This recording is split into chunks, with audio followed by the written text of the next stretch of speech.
I became a millionaire at 23, and if I could give you 3 pieces of advice, it would be, number 1, don't buy dumb shit.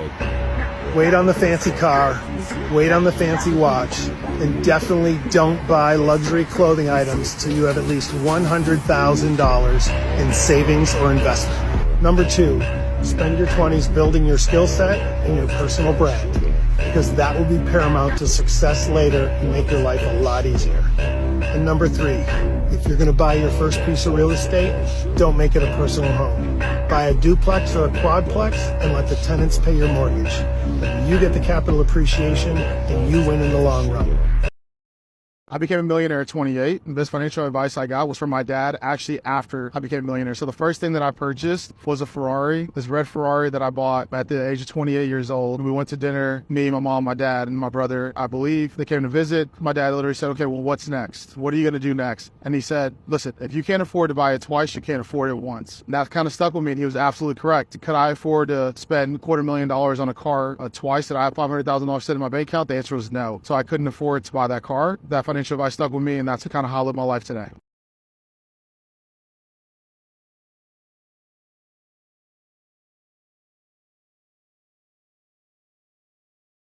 To make your first $1 million, there's really only 2 things that you need to do.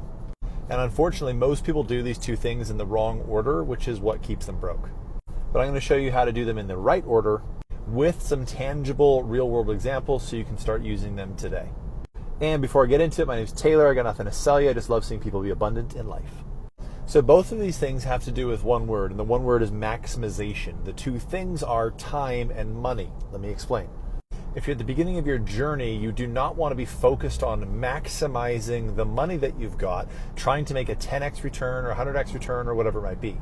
Because if you're at the beginning of your journey, that means you don't have a lot of money yet, and therefore, even if you get a 10x return, it's not going to result in that much money.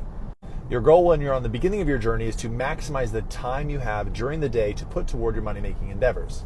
Or put another way, we want you making the most amount of money in the shortest amount of time possible, and here's how.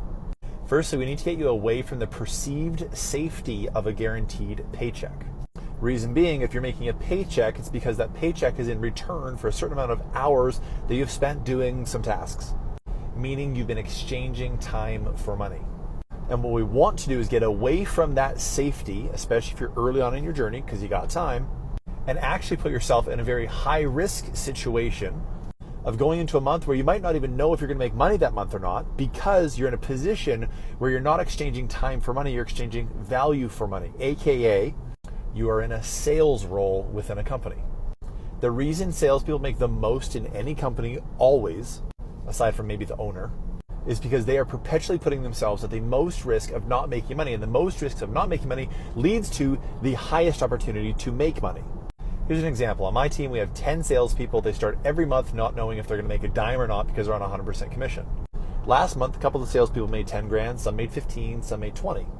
And the top 2 people made $35,000 and $52,000 respectively. And again, they started that month at 0, not knowing if they would make a sale. High risk, high reward. And that's what you want to be doing at the beginning of your journey, putting yourself in a situation where you have a high potential reward so that you can maximize your time at the beginning of your journey and make the most amount in the shortest amount possible.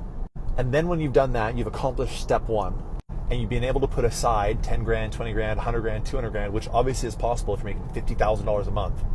Then we move to step 2, which is maximizing the money that you've made. And we do that by taking the money that you have made from your mind, from your mouth in sales, and turning it into tangible, appreciating, passive income producing assets, which of course could be real estate, and it could be a bunch of other stuff too.